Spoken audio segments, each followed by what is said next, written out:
J'espère que tout va bien de votre côté. Hier, le président algérien a eu l'honneur d'accueillir Massad Boulo, le conseiller spécial du président américain Donald Trump pour l'Afrique, le Moyen-Orient et les affaires arabes.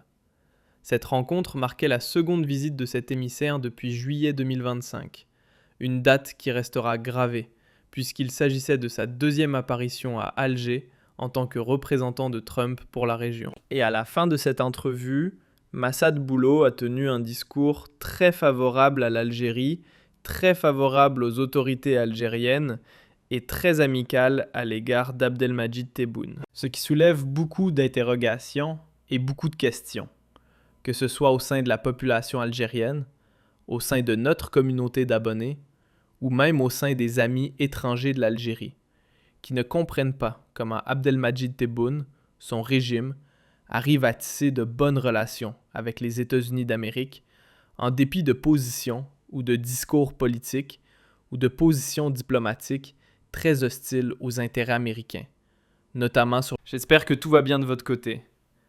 Hier, le président algérien a eu l'honneur d'accueillir Massad Boulo, le conseiller spécial du président américain Donald Trump pour l'Afrique, le Moyen-Orient et les affaires arabes.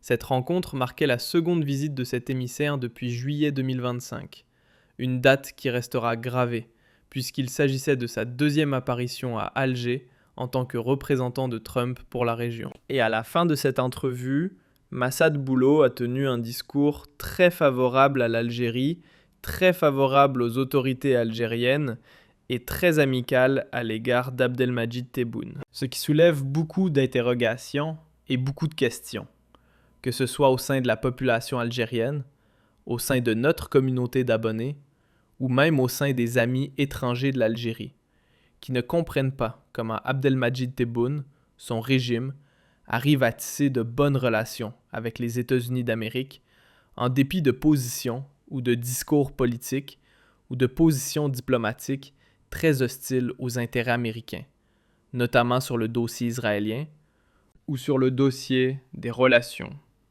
ou sur le dossier du conflit israélo-palestinien ou sur le dossier de la question palestinienne ou sur le dossier de la lutte contre les impérialismes ou l'impérialisme, le discours anti-impérialiste du régime algérien, notamment du régime Tebboune, qui reprend les mêmes rôles nationalistes du régime. Comment se fait-il que Tebboune ne soit pas dans le viseur ou ne soit pas ciblé par Donald Trump, comme le Venezuela et l'Iran ?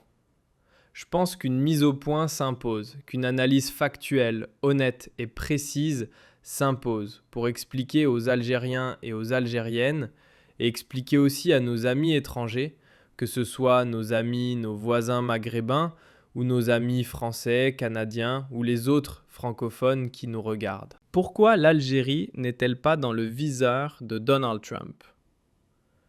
L'Algérie n'est pas une cible pour Donald Trump pour plusieurs raisons, qu'on peut peut-être dire 4 ou 5 raisons, mais essentiellement pour 3 raisons. D'abord, historiquement parlant, avant même et même pendant Tebboune, et même après Tebboune, le régime algérien, quels que soient ses présidents, quels que soient ses leaders, n'a jamais été un régime structurellement anti-américain. Même à l'époque de Médiane, l'Algérie a toujours eu une position bienveillante à l'égard des États-Unis d'Amérique. L'Algérie n'a jamais été, ne sera pas l'Iran, n'a pas été le Venezuela et elle ne sera pas un pays anti-américain. Parce qu'historiquement, elle ne l'est pas. Pourquoi ? Parce que l'Algérie, elle a une diplomatie depuis son indépendance. D'abord, elle a une reconnaissance à l'égal des États-Unis d'Amérique avec John Kennedy. Les États-Unis d'Amérique étaient favorables à l'indépendance de l'Algérie. Après l'indépendance, même si l'Algérie a basculé dans le camp du socialisme et de l'Union soviétique, elle a toujours développé une politique intelligente, basée sur le non-alignement, le compromis par rapport à la grande puissance américaine, le dialogue constructif, le pragmatisme, les négociations et l'amitié.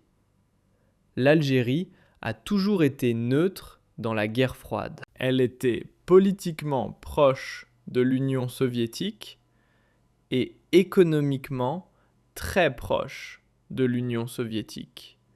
Mais elle n'a jamais enterré, elle n'a jamais refusé d'avoir des liens économiques et des liens politiques avec les États-Unis d'Amérique.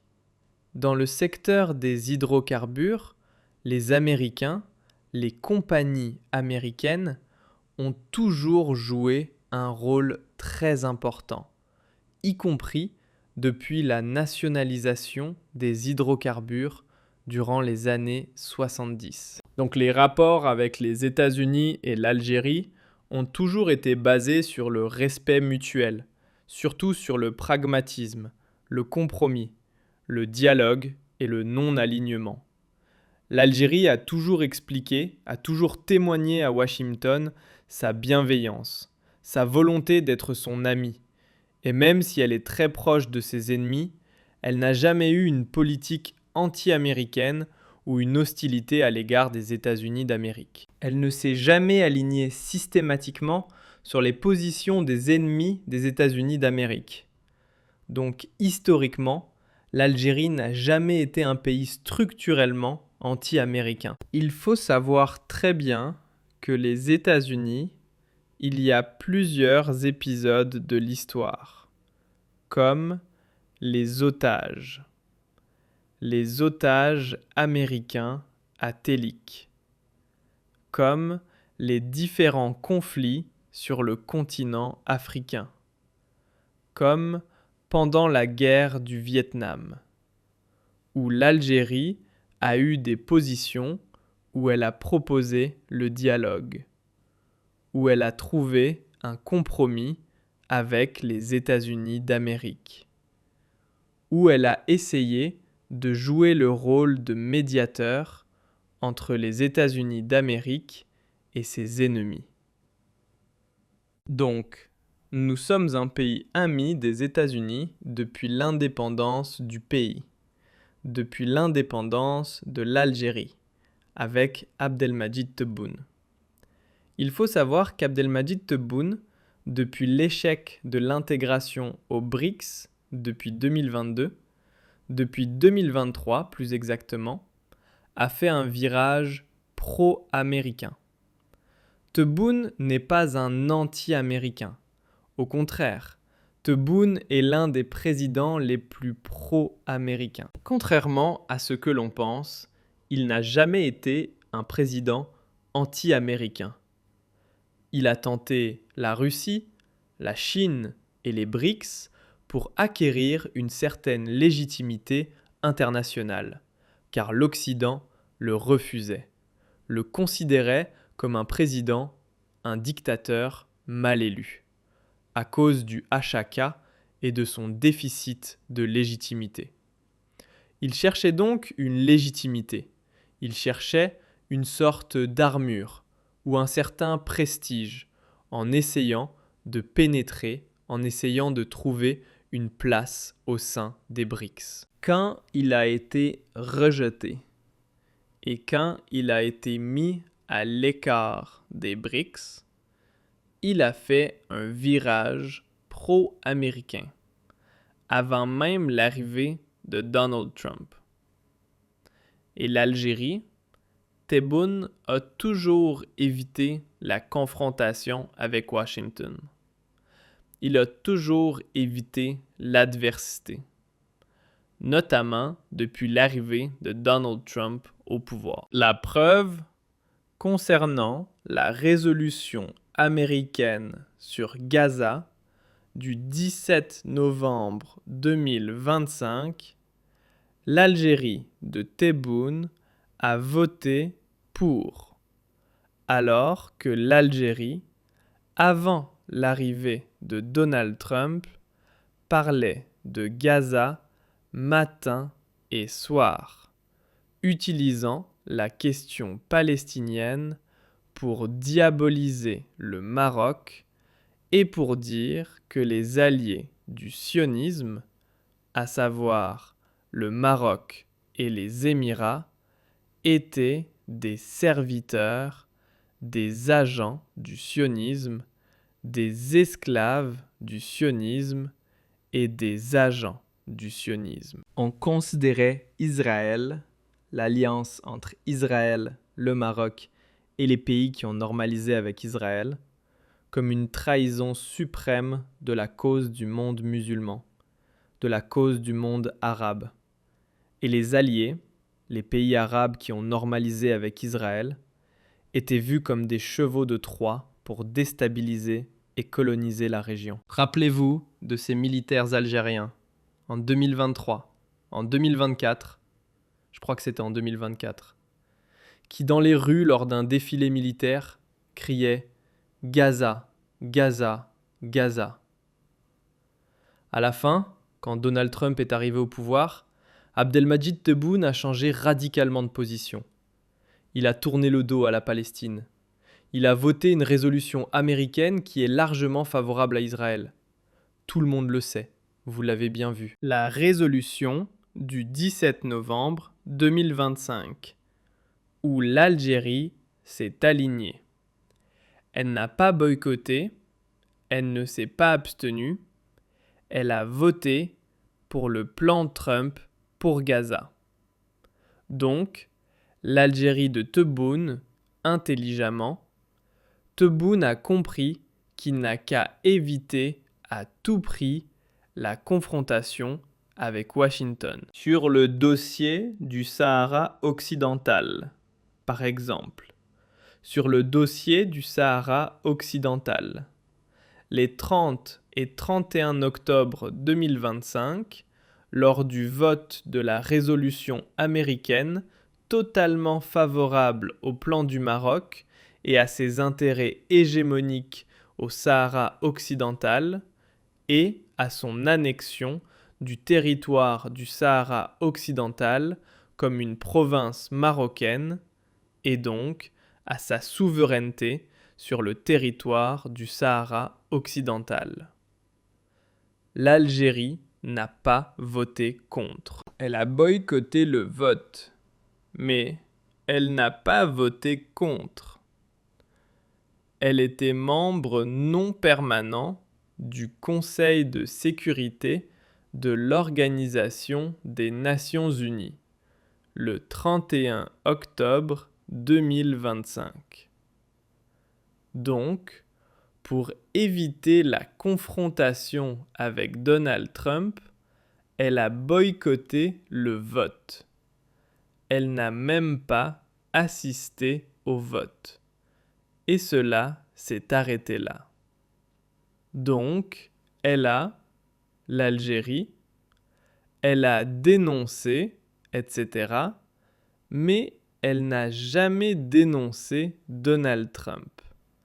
Elle ne s'est jamais attaquée à Donald Trump. Elle a toujours voulu éviter de provoquer un bras de fer diplomatique direct avec Washington.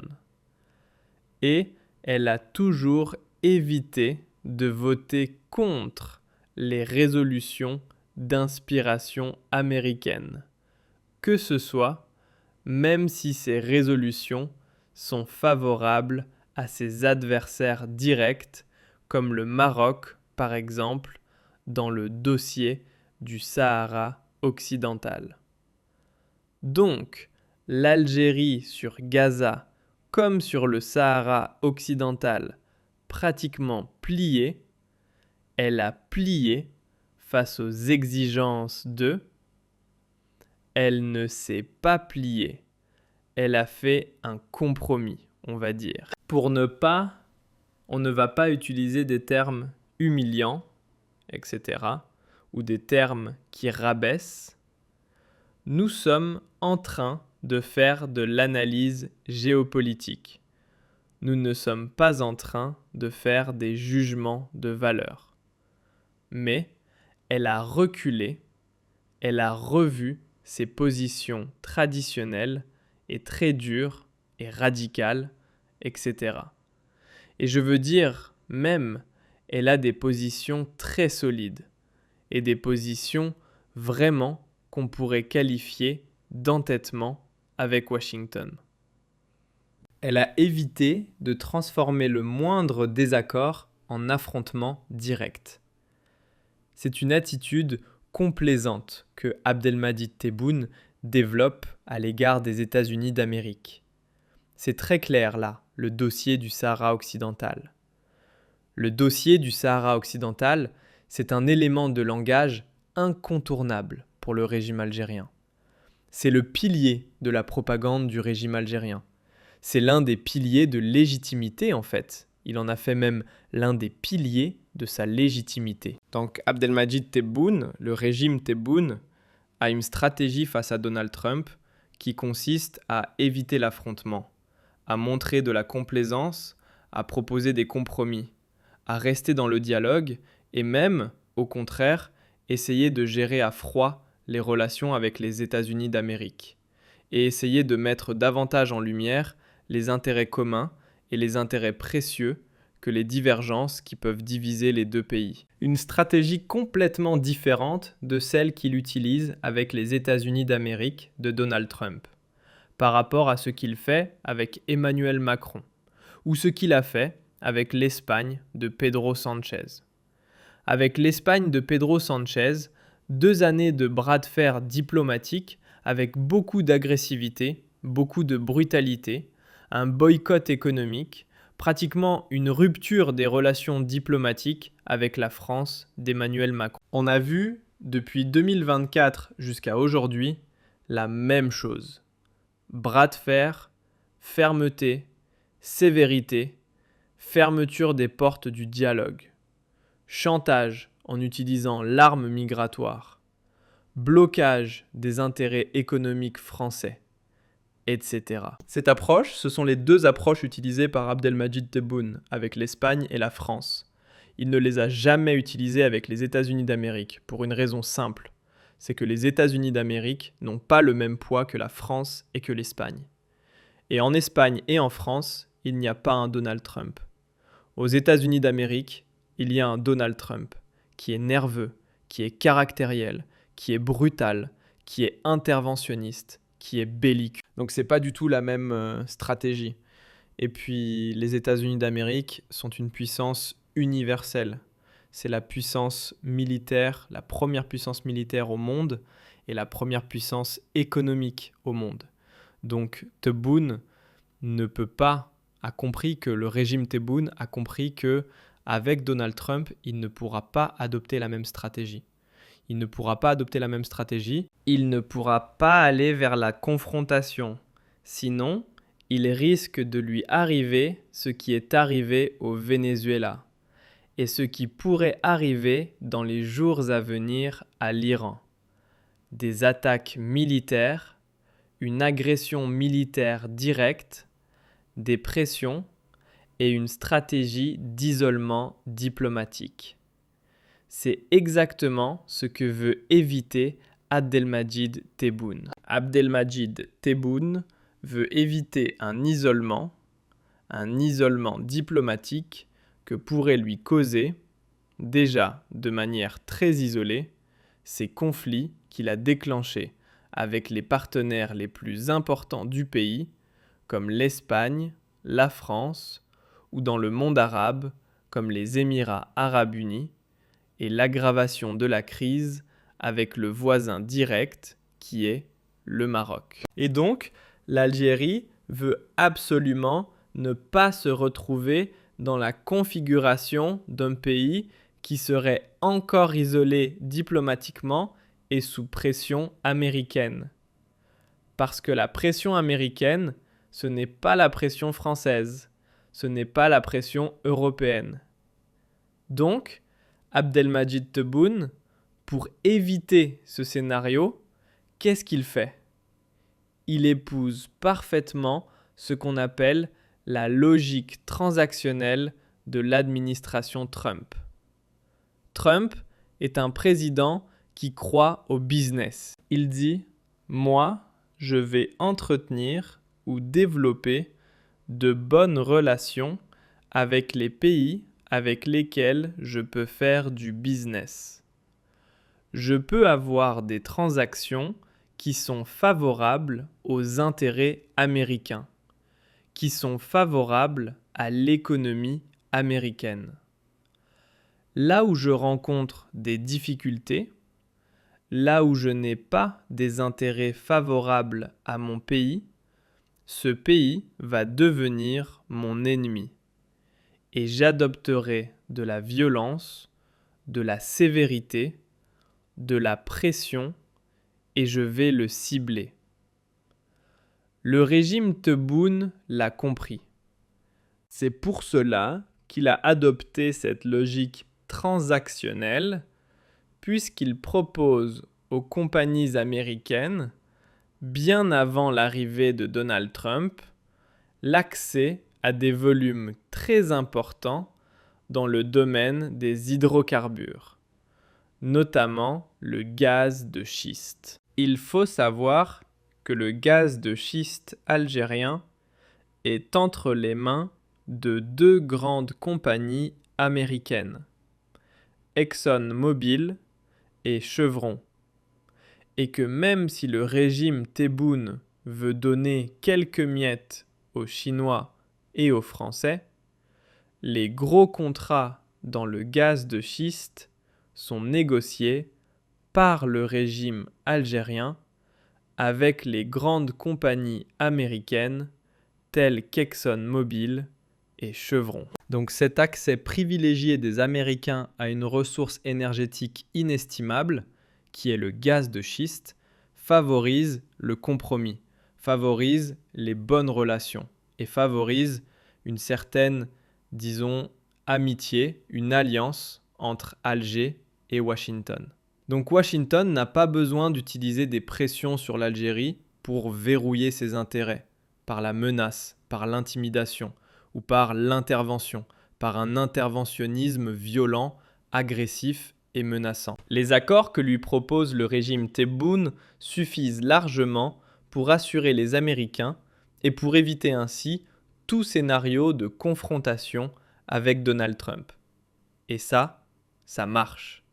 La stratégie de Tebboune, il faut le dire, marche avec les États-Unis d'Amérique, puisque les États-Unis d'Amérique ne ciblent pas l'Algérie. Alors qu'avec le Venezuela, l'Iran et d'autres pays souverainistes qui ont un discours anti-impérialiste et qui ont une animosité dans une logique de confrontation avec Israël, qui est l'enfant adopté des États-Unis d'Amérique, Donald Trump développe une stratégie de guerre, une stratégie de déstabilisation, une stratégie pour les détruire et les abattre. Ce n'est pas le cas. Ce n'est pas le cas pour l'Algérie. Il faut savoir donc qu'il n'y a pas de stratégie, qu'on appelle, nous, ce que les géopoliticiens appellent une stratégie dégagiste. Les États-Unis d'Amérique ne veulent pas dégager le régime algérien. Pourquoi ? Parce que en Algérie, les États-Unis d'Amérique disposent d'un registre beaucoup plus efficace qui leur permet d'accéder directement à Tebboune. Ils arrivent à exercer des pressions sur Tebboune sans avoir recours à la coercition, c'est-à-dire sans vraiment recourir à la menace et au chantage. L'Algérie n'est pas un pays anti-américain. Encore une fois, c'est un pays pro-américain. Et les États-Unis d'Amérique, avec juste des droits de douane, des restrictions financières ou des sanctions économiques ciblées, peuvent causer beaucoup de dégâts à l'Algérie. Encore une fois, il veut éviter les palais américains, parce qu'une pression américaine pourrait l'isoler diplomatiquement. On le voit bien que quand Donald Trump s'attaque à un pays, il peut l'isoler diplomatiquement. Il peut lui créer des problèmes avec ses voisins, avec ses partenaires les plus importants. Il le frappe économiquement, parce que c'est le dollar, qui reste la monnaie de référence de l'économie mondiale, etc. Donc, les Américains ont d'autres outils de pression sur l'Algérie. Ils n'ont pas besoin de cibler l'Algérie de façon directe, de façon brutale, ou de la considérer comme un ennemi sur le plan militaire ou sur le plan politique. Elle ne l'est pas. Elle ne l'est pas. Donc pour le moment, la politique du régime Tebboune, vous avez Donald Trump, il faut le dire, elle est pragmatique, elle est intelligente. Tebboune, je pense, et je le